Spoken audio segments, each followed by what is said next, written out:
Today, we're talking about just how you navigate the tough times in business. And it's hard. It is very hard to run a business. I think we underestimate, how hard it actually is to run a business. And really, this comes from, so many people reach out and messages, or I see online, and, they're having trouble finding new customers, or they're just starting out, or their business was flourishing during COVID, or they got their first negative review, or they're having, seasonal fluctuations, but it's summer, so they feel like they should be better, busier. The new competition moved in. They can't afford to hire more people. They got their first one-star review. There's all these common challenges that are simply just the reality of running a business, and skyrocketing hard cost and labor cost, and all that. And so it's very, very hard to run a business, and it's very hard to run a good business. And I think that's one thing that's really evident and has become more evident for me within the detailing space, is that there's one thing to know how to detail a car, and it's a whole skill set in and of itself to, know how to do paint correction, or know how to wet sand, or clean a really dirty interior. It is a whole nother skill set to actually run a profitable business, and to have a shop, have multiple rigs, have inventory, have employees, managing those employees, having subcontractors. And it's so evident to me through people commenting, messaging, that people that think, or people that know how to detail cars and are very experienced in detailing cars, automatically assume that they're good at running a business, and they are very ignorant to the fact that those are two very different things, right? And most of the time, they don't have both, right? And so, but this is very common, okay? So there's, oh gosh, it's almost overwhelming how many avenues that you can go with this, because there's so many different factors that go into this. And so obviously the point of this podcast is just to share in the camaraderie of hey, it's hard and it's okay and you'll get through it. And I'll never forget, I think the more times you have, these struggles, the more, the better it becomes, because you realize that every successful business has faced difficulties. No, there's not one business out there that has a 100% customer satisfaction rate. In fact, some of the biggest brands in the world have some of the biggest haters, the biggest opponents, as well as the most loyal fans, right? And sometimes having those people that are in extreme opposition to you draw out people that are even more loyal to you. And that's how I know, and that's kind of what I'm coming to realize, of the more people that hate on you, actually the more people love you and love what you do too. And it's a very interesting, way to see both those. But I remember the first 1-star review I got. In fact, it's still on my Yelp profile. If you go to Jimbo's Detailing Yelp, it's still there. It's from a total Karen who had a beater car, wanted it detailed, had all these very specific things. We agreed on the job. We agreed on the detail. We agreed on the price. We knocked it out. It looked as good as it could for what it was. It was like a 2001 Tahoe that had never been maintained, right? And so she wrote this review that I don't need to read, because you could go read it if you care. And it really hurt. And not only that, but then she did a chargeback on her credit card and got a full refund, right? So not only did I get a 1-star review, but I also lost all the money on that, and I had an employee with me that day. And so I was really in the hole, and that really hurt, because I wondered, how is this going to affect my ranking on Yelp and, my business? And you start thinking about all those things. But what you start to realize is it really doesn't have an impact. And in fact, sometimes it makes your business even stronger. And I'm seeing the same thing with Jimbo's Detailing. The product line is I've been private labeling chemicals for 8 years. I've run the gamut. I was there when Shine Armor started. I remember when Shine Armor started. I remember the issues they had. I remember that. Remember when the Last Coat started, Torque Detail started, all these online brands started. I've helped brands like Turtle Wax on a global scale. I've tested thousands and thousands and thousands of products. I've worked directly with multiple chemists, okay? Not like, this is not new to me, right? And so it's interesting to see people, and the vast majority of people had, I don't know, just over 2,000 orders in 5 months, to 2,500 orders in 5 months of starting my product brand. I have some super, super loyal people, some super loyal fans, some great people, actually some phenomenal people, a lot of who have picked up their product directly from my shop, which is awesome. So then I have a face to the name. A lot of people that I've interacted with, a lot of people that I messaged with. And guess what? With that, I also have some people that are not satisfied with my product brand, right?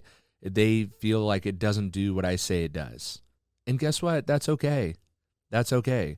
Because I'm not going to please everyone. Not everyone is going to follow the instructions. Not everyone is going to watch and listen to every single word that I say in all my videos and podcasts and blah, blah, blah, blah. No, it's okay. I understand that, right? And I'm not going for 100% satisfaction. And neither should you in your detailing business. And guess what? When I got that negative review on Yelp, now I have to bring it up because I'm curious. When I got that negative review on Yelp way back in the day, did it slow my business down? No. But you know what it did do is it made me make sure I was even better, right? Oh, my ratings went down. I wonder if I got another bad review. I don't try to get bad reviews. But let's see here. When was that negative review? Why can't I see him? That's weird. It's not showing the reviews on Yelp. Anyway, so when I got that negative review, what it allowed me to do, or what it forced me to do, was for me to relook at my business and go, okay, what do I need to make sure I can do? One, I need to make sure that I cannot get a chargeback, right? I need to be able to make it so that I have an agreement with my customer and not get a chargeback, right? And so I need to have their signature of approving the service and their signature approving the service after, before and after. I want that, right? And so it really made me look at my, systems and processes and stuff like that. Again, making me a better business owner, right? So, and so that way it doesn't have it may have a negative impact on my, detailing brand or whatever in the short term, but long term, I'm going to take that feedback as just feedback, right? Be nor negative nor positive. It's just feedback and I need to get better, right? And so that's the same thing I think you should do too, is just like, hey, this could be very stressful. It could be very stressful to get your, first negative review. Imagine if you detailed someone's car for free and then they gave you a negative review. It'd really mess with you, right? So, knowing that it's going to come, knowing that it's expected is really helpful in the struggle, right? But staying adaptable, staying open to change, not digging your heels in. That's one thing I do see a lot of people do, is they'll kind of dig their heels in and kind of start battling with people.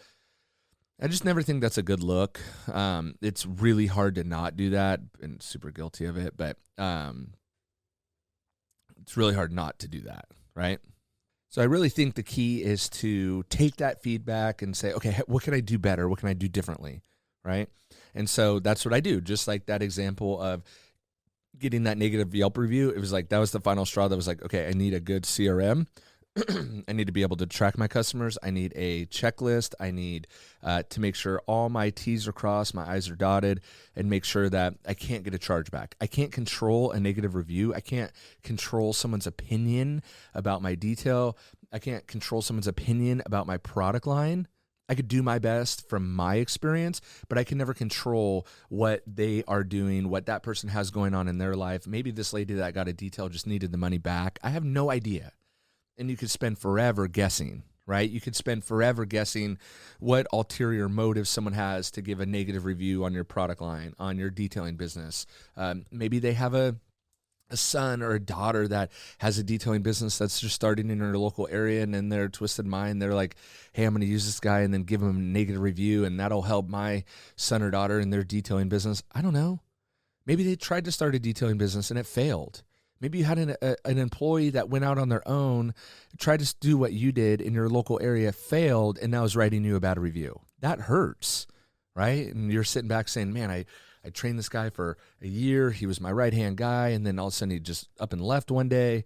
Now he tried to start and realized it's even harder, and now he's leaving me a bad review, right? I mean, that sucks, right? But there's nothing you can do about it. Nothing you could do. So you could try managing your stress and all that, but having a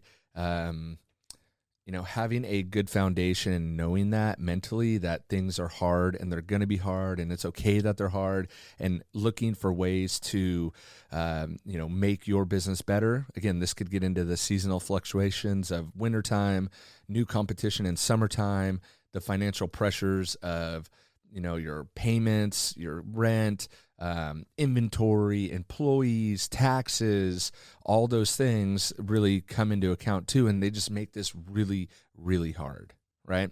But I will say, as we see in the detailing space, when the barrier to entry is low, it brings in a lot of competition, which then makes the best ones rise to the top. Okay, because the best ones don't worry about competition. I am not worried about competition at all, right? And so, but when there's a higher barrier to entry, there's less people, which makes the competition less, which then again makes it easier to rise to the top, right? So if it was easy, everyone would do that. And we see that in the detailing space with mobile detailers popping up in summertime. When the barrier to entry is very easy, there's a lot of competition, which then makes it hard. So if it is hard in normal times, it will be easy. And there's also ebbs and flows to everything. And so though me personally, I always look for something that's very consistent. We don't want it to be consistent, because if it is consistent, it can be consistently bad. And we don't want it consistently bad. We want it good. But sometimes you need the bad times to know how good the good times are, and the good times to know how bad the bad times are. And you use the bad times to, create the good times, right?